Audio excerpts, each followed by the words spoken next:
नमस्कार छात्र मित्रों, मैं आपका हिंदी अध्यापक Shri M B Patil sir, Shri Shivaji Vidyalaya Mahagaon, तहसील गडिंग्लज, जिला कोल्हापुर।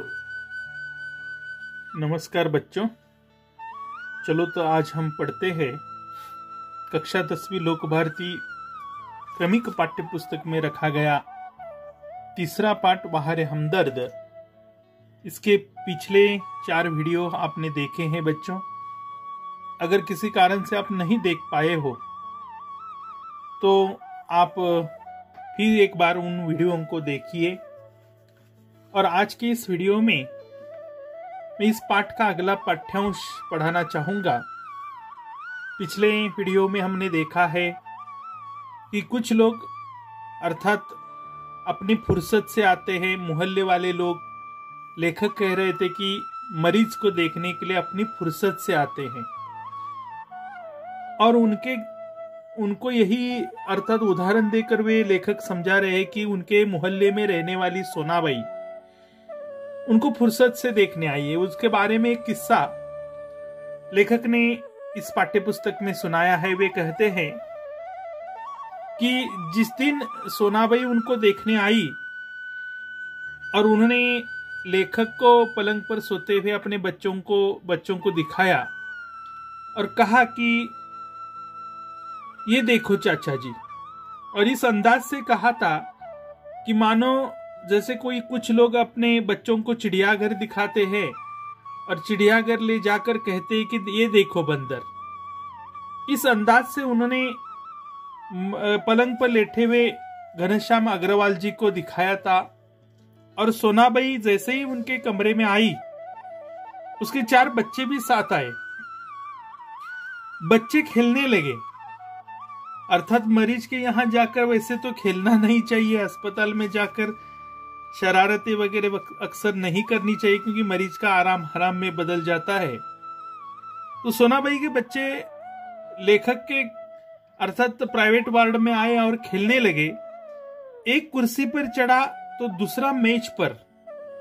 देखो बच्चों ने क्या क्या किया। एक कुर्सी पर चढ़ा, उस कमरे में कुर्सी थी उस पर चढ़ा, तो दूसरा मेज पर चढ़ा।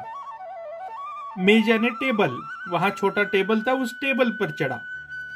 सोनाबाई की छोटी लड़की दवा की शीशी यानी बोतल, दवा की बोतल लेकर अर्थात शीशी लेकर कथकली डांस करने लगी।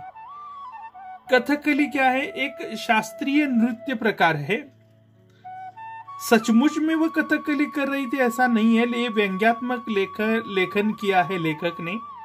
अर्थात वो छोटी लड़की दवा की शीशी लेकर ऐसा वैसा टेढ़ा तिरछा नाच करने लगी, शरारतें करने लगी। लेखक ने इसका वर्णन भाषिक सौंदर्य के साथ कथकली डांस के साथ किया है। अर्थात छोटी लड़की सोनाबाई की शीशी की बोतल अर्थात दवा की शीशी लेकर, दवा की बोतल लेकर अर्थात लेखक के लिए जो दवाएं लिख कर दी थी वहां रखी थी उस टेबल पर, उसमें से एक बोतल उसने उठाई और कथकली डांस करने लगी।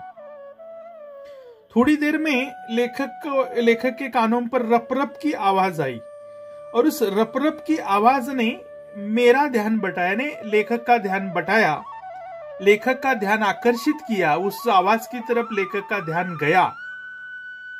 क्या देखता हूं अर्थात लेखक क्या देखते हैं कि सोनाबाई का एक लड़का मेरी टांग के साथ लटक रही रेती की थैली के साथ अर्थात रेती की उस थैली पर बॉक्सिंग की प्रैक्टिस कर रहा है। क्या देखा आवाज की ओर देखकर लेखक ने कि सोनाबाई का एक लड़का लेखक की टांग के साथ लटक रही जो रेत की थैली थी अर्थात वजन बांधा था, लेखक की टांग की हड्डी टूटी थी, वो सीधी होने के लिए डॉक्टर साहब ने रेत की थैली के साथ उनका पैर बांध रखा था। उस रेत की थैली पर वो बॉक्सिंग की प्रैक्टिस कर रहा था। मैं इसके पहले कि उसे मना करता, अरे बेटे रुको, अरे रुको, मेरे पैर को दर्द हो रहा है, मैं उसे मना करता, सोनाबाई की लड़की ने इतने में दवा की शीशी पटक दी। वह हाथ में लेकर कथकली डांस कर रही थी, आप जानते हैं। उसने दवा की शीशी फर्श पर पटक दी सोनाबाई ने एक पल उस लड़की की ओर घूरा ने गुस्से भरी नजरों से देखा, फिर गुस्सा प्रकट नहीं किया, फिर हंसते हुए वो बोली, सोनाबाई अपनी लड़की से बोली, अर्थात सोनाबाई अपने अर्थात लड़की को घूर कर लेखक से बोली, घनश्याम अग्रवाल जी से बोली, भैया पेड़े खिलाओ, दवा का गिरना शुभ होता है, दवा गई समझो बीमारी गई।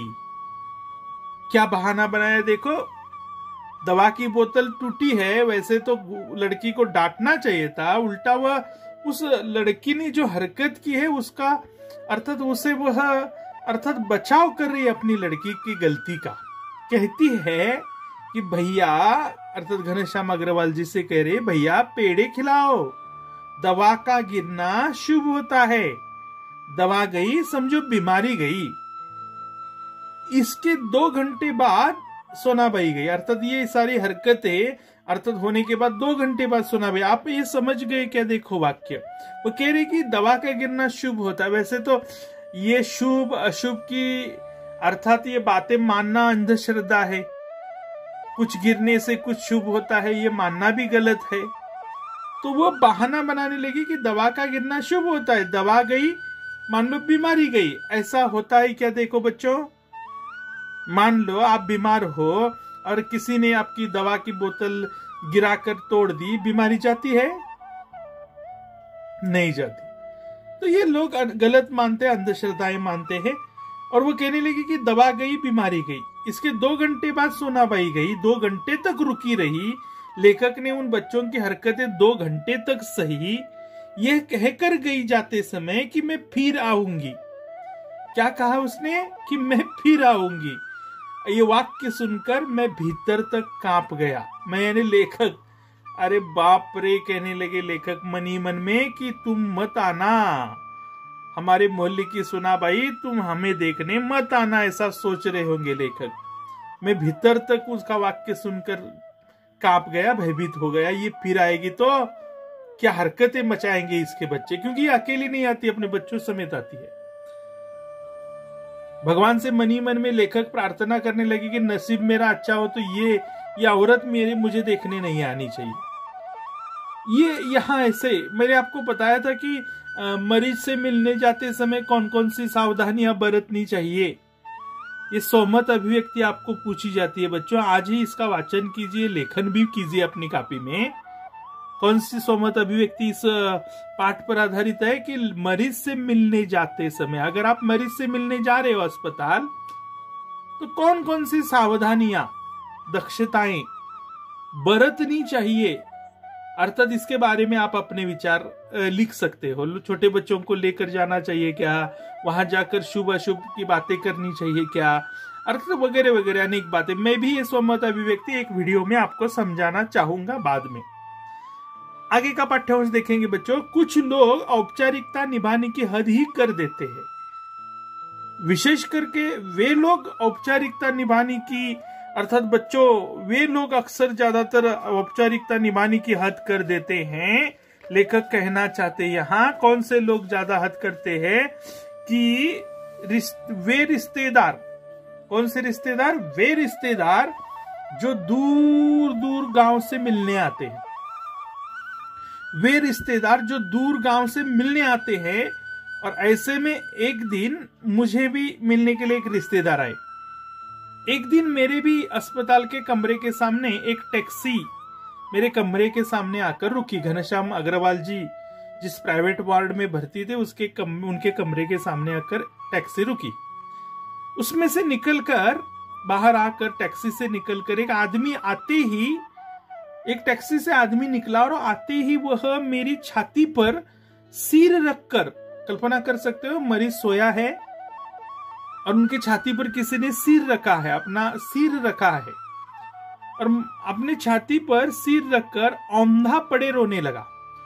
औंधा यानी उल्टा, उल्टा यानी अपना चेहरा किसी के छाती पर रखना और रोना। औंधा यानी उल्टा, उल्टा पड़कर रोने लगा। सीधा टैक्सी से उतरा, लेखक के कमरे में आया और आते ही वह रोने ही लगा। सीधा उसने रोना ही शुरू किया। और कहने लगा, हाय तुम्हें ये क्या हो गया। क्या कह रहा है देखो लेखक के साथ, हाय तुम्हें ये क्या हो गया। हाय ये विस्मयादिबोधक अव्यय शब्द है बच्चों, विस्मयादिबोधक अव्यय शब्द है। कौन सा बच्चों, हाय। हाय तुम्हें ये क्या हो गया, ऐसा कहने लगा। कार वाले का सत्यानाश हो।